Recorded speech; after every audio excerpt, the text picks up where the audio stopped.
bago tayo mag-secret file, ay ilike mo muna ang video na to at mag-subscribe na sa aming YouTube channel. Don't forget to click the notification bell para hindi ka nahuhuli sa latest episode ng DJ Rocky's Secret Files.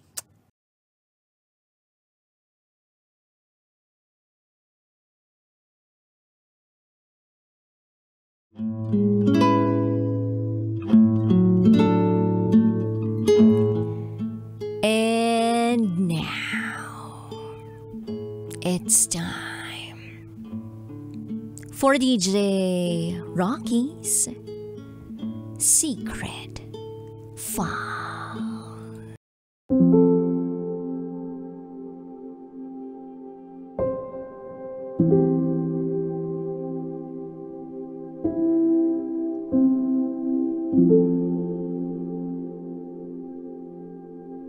Walang label. At least, walang breakup.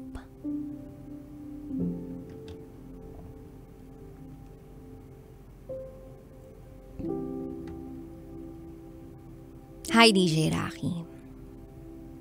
Isa ako sa mga avid listener mo. At eto nga, naisipan ko rin na magsulat sa'yo.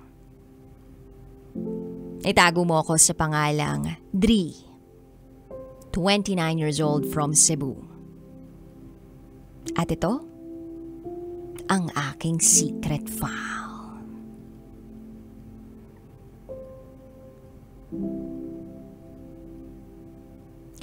Year 2013.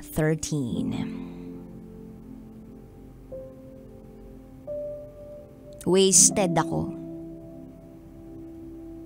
Bakit? Kasi iniwan ako ng naging boyfriend ko for 2.5 years. Natuto akong uminom ng alak at mag-nightlife. Na dati hindi ko naman ginagawa. Kasi sobrang strikto at seloso nung ex-boyfriend ko. Nung panahong yun, ay nahinto ako sa first semester sa college. Kaya naging tambay ang peg ko. Puro lakwatsa lang ang ginagawa at ine-enjoy ang pagiging teenager. Ine-enjoy ang pagiging single. Then isang gabi, habang nagiinuman kami ng barkada ko sa isang disco bar malapit sa isang state college dito sa probinsya namin, biglang may isang gwapong chinito na nakasayaw sa akin. Nagpakilala siya. At dahil sa sobrang lakas ng tugtog, hindi ko siya masyadong narinig. Kung kaya't lumapit ako sa kanya. At sinabi kong, "Hindi kita marinig. Doon tayo sa labas mag-usap. Pagod na rin kasi ako, nahihilo na ako." Informal mang pakinggan kasi nga babae ako, pero oo, ako ang nag-aya. Ganun lang talaga ako, DJ Rocky. Kapag interesado ako, gusto ko rin talagang masolo para makilala ko rin ng personal. Lumabas kami at doon na siya nagpakilala sa akin formally. Itago natin siya sa pangalang Edward. Isa siyang marine engineering student. Guwapo, chinito, maputi at matangkad. Nahihiya pa ako nang lumapit siya sa akin para makuha ang pangalan ko. Alam ko kasing amoy alak na ako. Pero hindi pa naman ako masyadong lasing. At dahil medyo hindi naman kalayuan sa park ang bar, niyaya niya akong maglakad-lakad sa park. Habang naglalakad, ay nagkwekwentuhan kami. Marami na siyang mga tinatanong sa akin. Tulad na lang kung taga saan ako, kung nag-aaral pa ako, at kung ano raw ang kurso ko. In fairness, DJ Rocky, masaya lang siyang kausap. Nasasakyan niya yung kadaldalan ko. Ang sarap niyang kasama. And by the way, nalaman ko na nagbo-boarding lang si Edward dito dahil malayo ang probinsya nila sa school niya.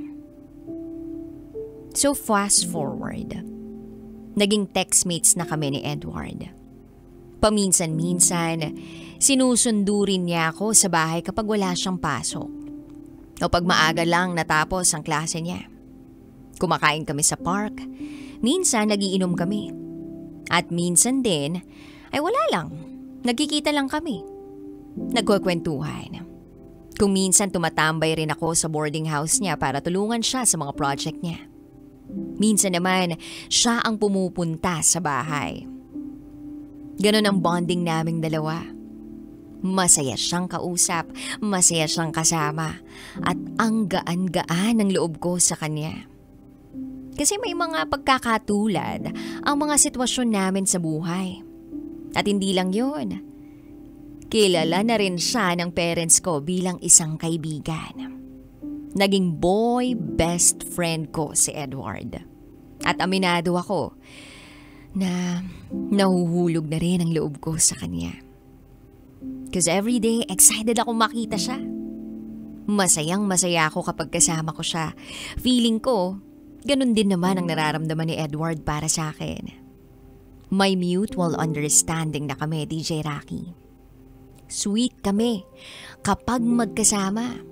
Parang boyfriend-girlfriend ang eksena. Nag-holding hands, nagyayakapan, at nag-I love you-han sa isa't isa.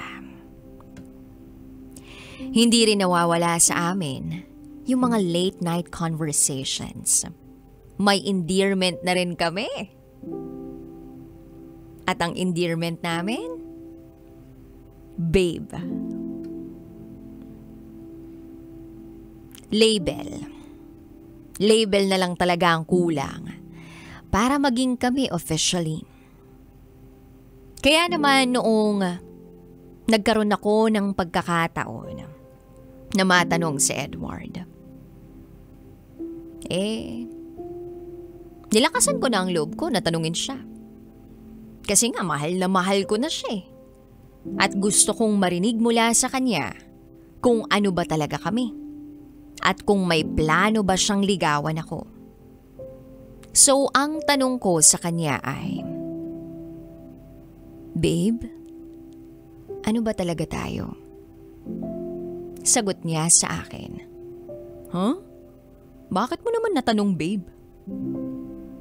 Sabi ko, gusto ko lang din naman kasi na malinaw sa akin kung ano ang status ng relasyon natin. Kasi babe, totoo na yung nararamdaman ko sa'yo. Yung mga I love you ko sa'yo, totoong totoo yun lahat, babe. Masaya ako sa'yo, kaya gusto ko sanang linawin mo sa akin kung ano ba talaga tayo. Para hindi na ako mag-expect kung wala lang ito para sa'yo. Oo, DJ Rocky. Deretsahan kong tinanong si Edward. Ewan ko ba, pero hindi naman talaga ako nahihiyang umamin kapag gusto ko ang isang tao. Pero ito ang sinagot niya sa akin. Totoo rin naman ang feelings ko para sa'yo, babe.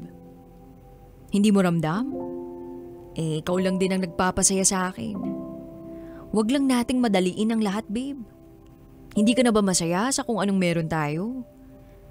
Kahit walang label. At least wala namang breakup, diba?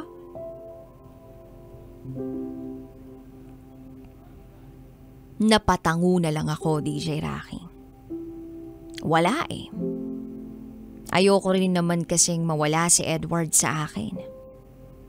Kaya pumayag na lang ako sa no-label relationship na setup namin. Kahit hindi ko alam kung hanggang saan ito mapupunta. In-enjoy ko na lang ang feelings, ang moments, at kung ano man ang meron sa amin. Fast forward, bumalik na ako sa pag-aaral. Sa city ako mismo nag-college kaya medyo hindi na kami masyadong nagkikita ni Edward.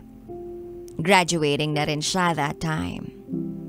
Pero kahit busy naman ako, naghahanap pa rin ako ng oras para makauwi sa probinsya during weekends para lang makita siya. Wala namang nagbago sa communication at sa relationship namin. Ganun pa rin. Until one night. Acquaintance party sa school nila. Saktong-sakto Friday, tumawag siya sa akin. Tinanong niya kung uuwi raw ba ako. Kasi, yayayain niya raw sana akong sumama sa kanya sa party nila. Bilang isa ako sa mga officer noon sa university kung saan ako nag-aaral. May meeting kami sa organization. So sinabi ko sa kanya na hindi ako sigurado kung makakasama ako. May meeting pa kasi ako. Hindi ko sure kung anong oras kami matatapos. Enjoy ka na lang. Update ka na lang ha. At update kita kung sakaling makakauwi ako. Bandang 9:00 na ng gabi nung natapos ang meeting namin sa org namin. At hindi na sana ako uuwi pa ng probinsya noon. Kasi pagod din ako eh.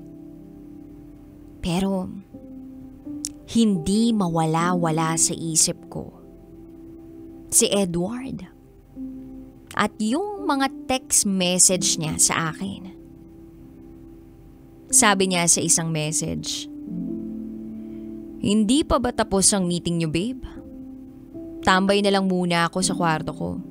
Antayin ko na lang text mo." At eto pa ang isang message niya sa akin. "Babe, antayin na lang kita ha. Boring din naman pag hindi kita kasama. Text mo lang ako kung makakauwi ka ha. Take care."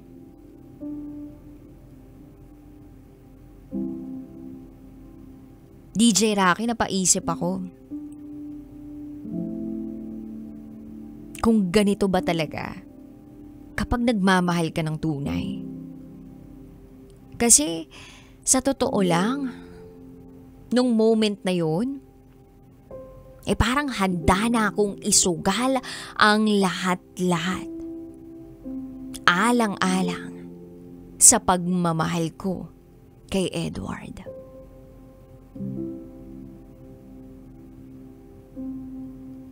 Nananabik ako. Gustong-gusto ko na makapiling si Edward. Kaya hindi ako nakapagtiis. Kaka-break ko lang noon sa ex-boyfriend ko ng 2.5 years nang makilala ko si Edward sa isang disco bar. Habang kasama ang barkada ko. Sumayaw kami pareho hanggang sa naging textmates at naging magkaibigan na rin kami. Lumalim ng husto ang friendship namin at naging close pa kami lalo sa isa't isa. Ang turingan namin, para na nga kaming magjowa eh. Wala nga lang label kasi ayaw palagyan ni Edward. Huwag daw naming madaliin ang mga bagay-bagay. Hanggang sa isang gabi, acquaintance party sa school nila. Niyaya niya akong umattend kasama siya. Pero dahil may sarili din akong kailangang gawin sa org namin sa school bilang isang officer, hindi ako agad nakauwi ng probinsya para samahan si Edward sa party nila. Hindi naman ako matahimik nang mabasa ko ang text messages niya sa akin.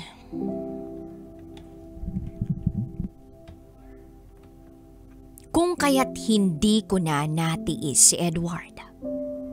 Kahit pagod at antok na ako, nag-decide akong bumiyahe pa uwi ng probinsya. Pag uwi ko sa bahay, tinanong ako ni Papa kung bakit natagalan akong umuwi.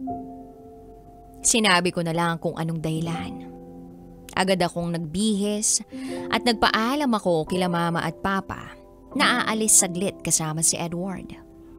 Ipinagpaalam din naman ako ni Edward sa kanila.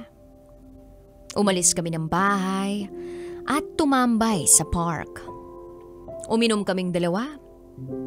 Isang bote lang naman.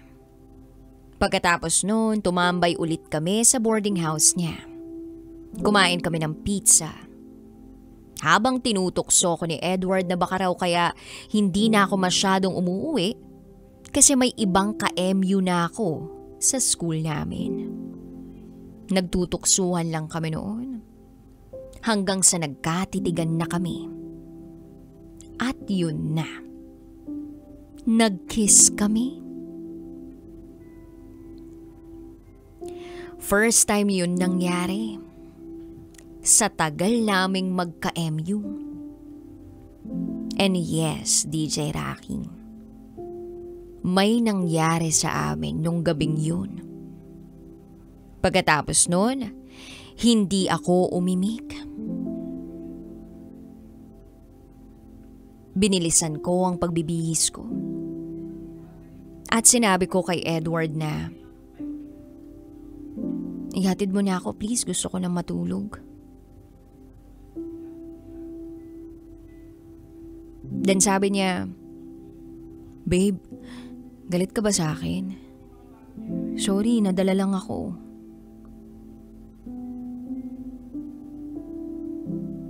Sagot ko sa kanya, hindi naman, pagod lang talaga ako.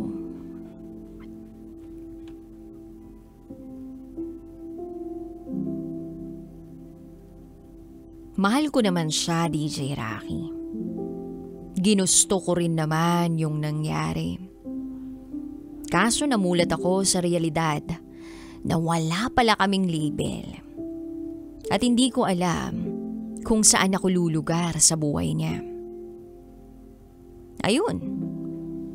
Hinatid niya ako sa bahay at nagpaalam na rin siya. DJ Rocky, nasundan ang pangyayaring yun. Naging marupok ako. Umuwi na ako ng probinsya. Kahit hindi pa naman weekend. Para lang makipagkita sa kanya. Gumagawa ako ng paraan para lang maramdaman niya kung gaano siya kaimportante sa akin. Na kahit busy ako, merong pa rin akong oras para sa kanya. Lumalim ng lumalim ang nararamdaman ko. Na para bang sa kanya na umiikot ang mundo ko. Gustong gusto kong ibuhos lahat ng pagmamahal na nararamdaman ko sa kanya. Pero hindi ko alam kung paano. Kasi nga wala namang kami. Walang kami. Palagi ako nagpipigil sa nararamdaman ko. Hindi naman ako masyadong kagandahan pero marami rin namang nanliligaw sa akin noon. At ni isa ay wala akong in-entertain dahil nga si Edward lang. Si Edward lang ang nakikita ko. Sa kanya lang ako masaya.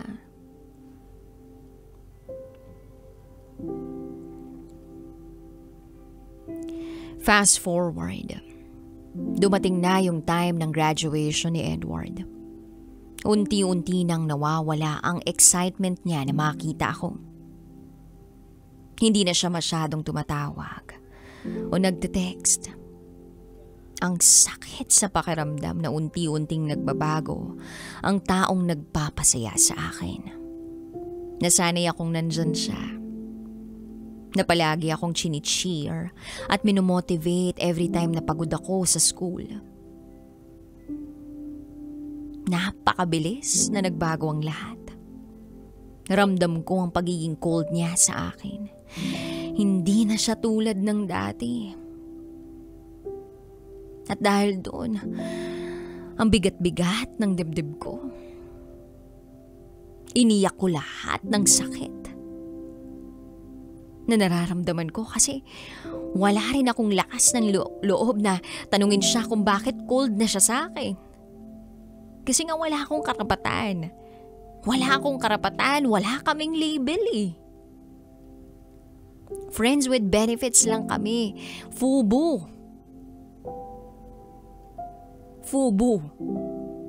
Ganun lang. Talo ako kasi minahal ko siya ng totoo.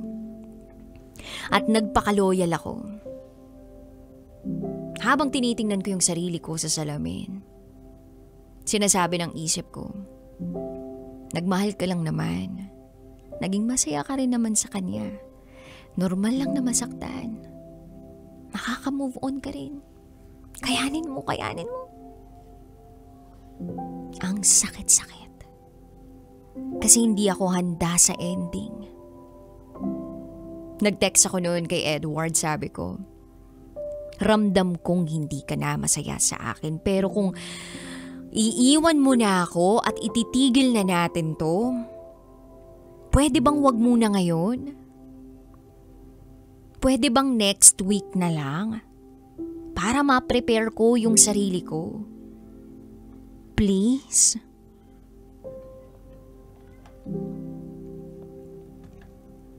Oo, DJ Rocky. Ibinaba ko yung sarili ko.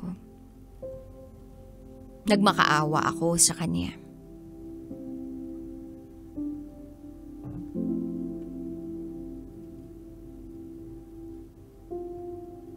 Tinawagan niya naman ako at sabi niya, yan na nga yung sinasabi ko. Kaya naglaylo ako kasi ayoko masaktan ka. Hindi ko kayang makitang nasasaktan ka dahil sa akin. Hindi mo deserve. Sinagot ko siya. Huwag muna ngayon. Bigyan mo ko ng 1 week para makapag-adjust, please. Ang sakit-sakit kasi. Promise, after 1 week, magmo-move on na rin ako. Hayaan mo muna akong i-enjoy yung feelings ko para sa'yo hanggat damang-dama ko pa. Pagkatapos nito, pakakawalan ko na yung nararamdaman ko para sa'yo.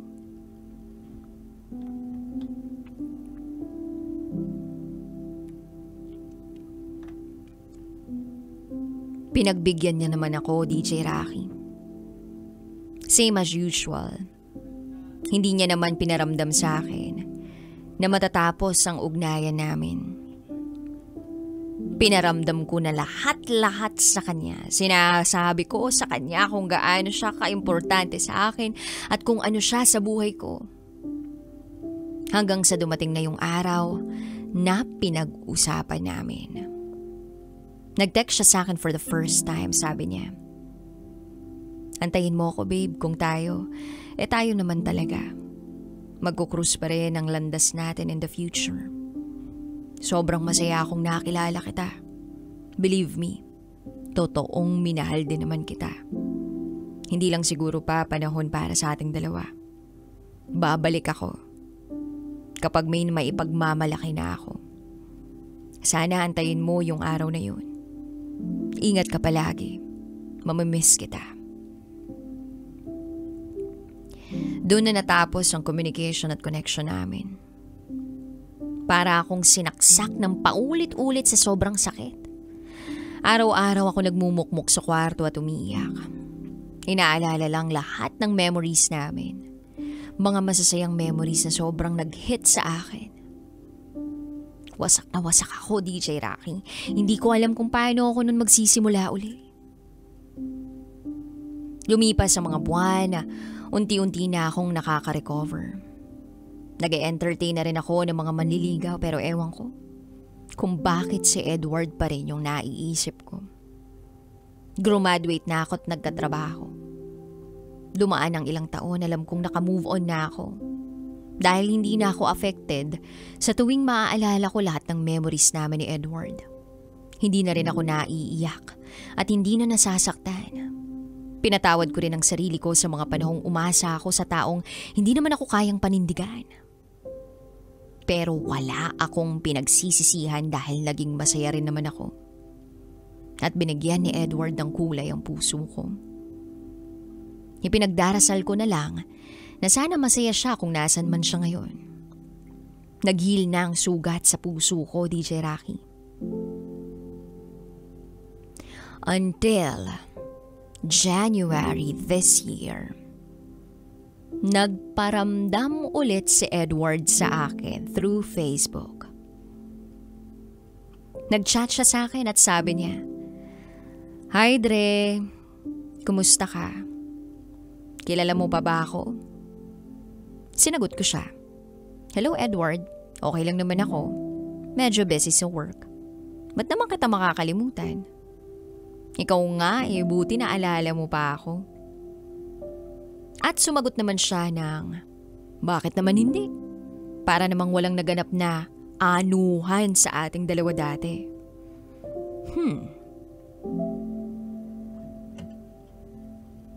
Yun yung exchange of messages namin. Sa ngayon, isa na akong operations manager sa isa sa mga pinakamalaking BPO company dito sa Cebu. Nung bumalik ang communication namin ni Edward, nalaman kong kauuwi lang pala niya. Isa na siyang second engineer sa barko. Wala pang asawa o girlfriend. Nag-uusap ulit kami. At minsan ay pinupuntahan niya ako sa workplace ko. Nagkakape kami sa labas. Marami nang nagbago sa amin. Pero yung akala kong okay na ako, ay hindi pa pala. Bumalik lahat nang makita ko si Edward. Nag-flashback sa akin ang lahat ng nangyari years ago. Naiiyak ako, ewan ko ba. Pero miss na miss ko siya. At gusto ko siyang yakapin. Pero nagpipigil lang ako. Naging biglang masaya uli ang puso ko dahil sa pagbabalik niya. Masayang masaya ang puso ko. Pero umiiyak ako. Dahil hindi ko ramdam na may tsansa pa kaming dalawa. Natatakot na rin akong sumubok ulit. Dahil takot na rin akong masaktan. Worth it pa bang bigyan ng tsansa na itry ko ulit ang feelings ko para sa kanya? Naguguluhan din kasi ako sa ngayon. DJ Rocky, sana mabigyan mo ko ng advice. Sana ay mapayuhan din ako ng mga tagapakinig mo. Hanggang dito na lang po muna. Muli, ako si Dre. At ito ang aking secret file.